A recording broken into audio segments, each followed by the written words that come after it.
होलिका दहन क्यों मनाई जाती है? होलिका और होली की पौराणिक कथाएँ।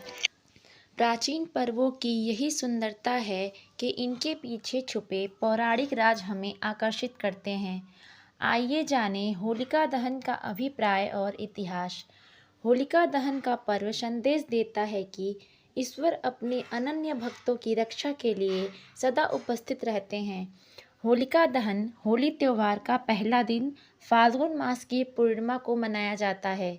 इसके अगले दिन रंगों से खेलने की परंपरा है, जिसे धुलंडी होली बुराई पर और अच्छाई की विजय के उपलक्ष्य में मनाई जाती है।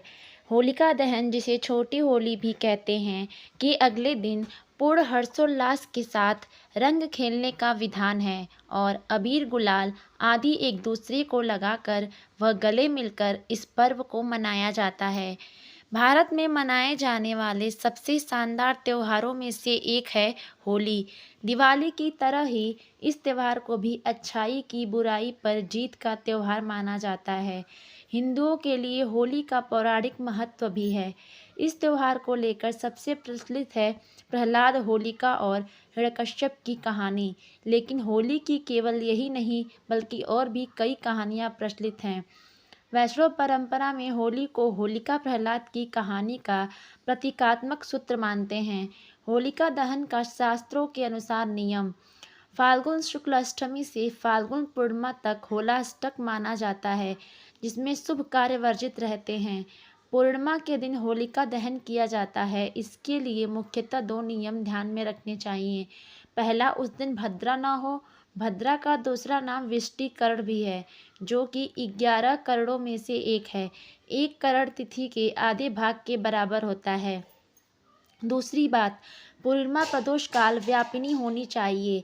सरल शब्दों में कहें तो उस दिन सूर्यास्त के बाद के 3 मुहूर्तों में पूर्णिमा तिथि होनी चाहिए। होलिका दहन की पौराणिक कथा: पुराणों के अनुसार दानवराज हिरण्यकश्यप ने जब देखा कि उसका पुत्र प्रहलाद सिवाय विष्णु भगवान के किसी अन्य को नहीं भजता, तो वह क्रुद्ध होकर और अंततः उसने अपनी बहन होलिका को आदेश दिया कि वह प्रहलाद को गोद में लेकर अग्नि में बैठ जाए, क्योंकि होलिका को वरदान प्राप्त था कि उसे अग्नि नुकसान नहीं पहुंचा सकती।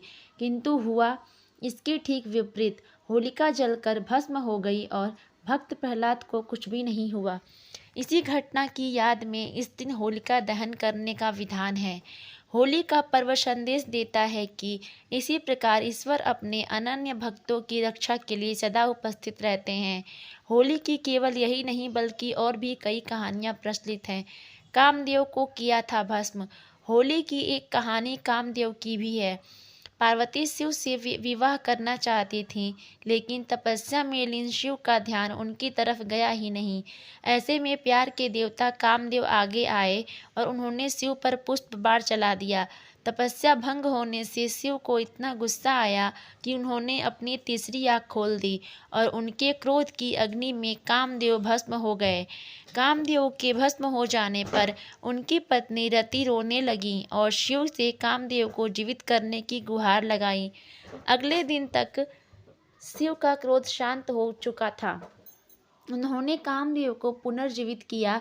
कामदेव की भस्म होने के दिन होलिका जलाई जाती है और उनके जीवित होने की खुशी में रंगों का त्यौहार मनाया जाता है।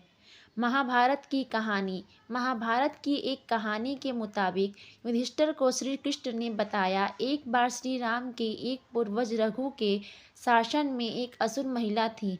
उसे कोई भी नहीं मार सकता था, क्योंकि वह एक वरदान द्वारा संरक्षित थी। उसे गली में खेल रहे बच्चों के अलावा किसी से भी डर नहीं था। एक दिन गुरु वशिष्ठ ने बताया कि उसे मारा जा सकता है यदि बच्चे अपने हाथों में लकड़ी के छोटे टुकड़े लेकर शहर के बाहरी इलाके के पास चले जाएं और सूखी घास के साथ साथ उनका ढेर लगाकर जला दें। फिर उसके चारों ओर परिक्रमा दें, नृत्य करें, ताली बजाएं, गाना गाएं और नगाड़े बजाएं। फिर ऐसा ही किया गया। इस दिन को एक उत्सव के रूप में मनाया गया, जो बुराई पर एक मासूम दिल की जीत का प्रतीक है। श्री कृष्ण और पूतना की कहानी: होली का श्री कृष्ण से गहरा रिश्ता है। जहाँ इस त्यौहार को राधा कृष्ण के प्रेम के प्रतीक के तौर पर देखा जाता है, वहीं पौराणिक कथा के अनुसार जब कंस को श्री कृष्ण के गोकुल में होने का पता चला तो उसने पूतना नामक राक्षसी को गोकुल में जन्म लेने वाले हर बच्चे को मारने के लिए भेजा। पूतना ने स्तनपान के बहाने शिशुओं को विषपान कराया था, लेकिन कृष्ण उसकी सच्चाई को समझ गए। उन्होंने दुग्धपान करते समय ही पूतना का वध कर दिया। कहा जाता है कि तभी से होली पर्व मनाने की मान्यता शुरू हुई। होलिका दहन का इतिहास। विंध्य पर्वतों के निकट स्थित रामगढ़ में मिले एक ईसा से 300 वर्ष पुराने अभिलेख में भी इसका उल्लेख मिलता है। कुछ लोग मानते हैं कि इसी दिन भगवान श्री कृष्ण ने पूतना नामक राक्षसी का वध किया था। इसी खुशी में गोपियों ने उनके साथ होली खेली थी। ब्रज की होली के बारे में 7 बातें जो आपको जरूर जाननी चाहिए। ब्रज में हर साल रंगों और राधा कृष्ण के स्नेह से भरपूर होली पारंपरिक तरीके से मनाई जाती है। ब्रज की होली असंख्य रंगों, स्वादिष्ट भोजन, सदियों पुरानी परंपराओं और बेलगाम मौज मस्ती से भरपूर है। भगवान कृष्ण की जन्मस्थली वृंदावन और आसपास के क्षेत्र उत्सव का हिस्सा बनने के लिए हर साल बड़ी संख्या में पर्यटकों को आकर्षित करते हैं। दिलचस्प बात यह है कि ब्रज में होली एक दिन का त्यौहार नहीं है, बल्कि फाल्गुन अमावस्या के बाद पहले दिन से शुरू होकर 1 सप्ताह या उससे भी अधिक समय तक चलता है। तो दोस्तों, आपको मेरी ये वीडियो कैसी लगी कमेंट में ज़रूर बताएं। अगर आपको मेरी वीडियो अच्छी लगी हो तो वीडियो को लाइक ज़रूर करें। ऐसी ही और वीडियो देखने के लिए चैनल को सब्सक्राइब ज़रूर करें।